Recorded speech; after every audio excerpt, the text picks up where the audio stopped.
Jesus in the Sermon on the Mount in Matthew 6, he talks about don't be anxious about your life, like what you'll eat, what you'll wear, where you're going tomorrow. And then like Philippians, the Apostle Paul in chapter 4 tells us not to be anxious about anything. So I guess you've pretty much answered the question anyway, but what is that talking about then? And how do you signify that from your spectrum down there, a clinical anxiety? That is such an important question, and I think in the church we really have to understand this. Actually, I'll take that prop from you because I think it's okay. But in the church we really have to understand this, that sometimes we make people who've got an anxiety disorder think that, as I said before, they're just not heeding the words of Jesus enough and not obeying enough.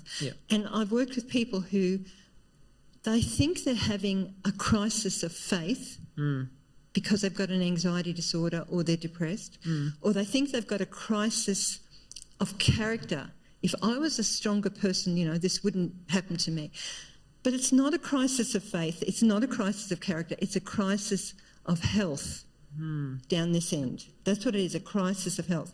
And so telling a person, don't be anxious when they're living up this end does not help at all. It helps people down that end. Because down that end, I've got choices down that end.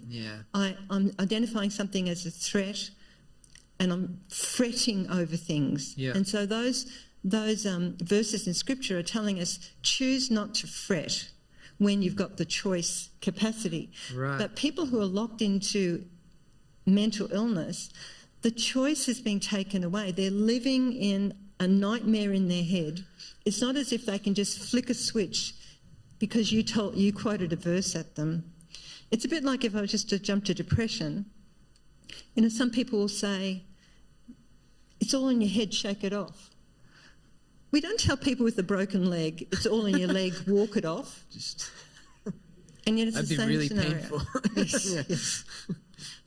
So I think we've got to be really careful about how we handle those amongst us who've got mental illness and thinking that what Jesus said in those scenarios that are just the normal condition of being alive means that we're going to have stress and worry and fear and all the rest of it, as opposed to someone who's up this end who's actually got a mental illness. All it will do is make them feel more isolated and more guilty.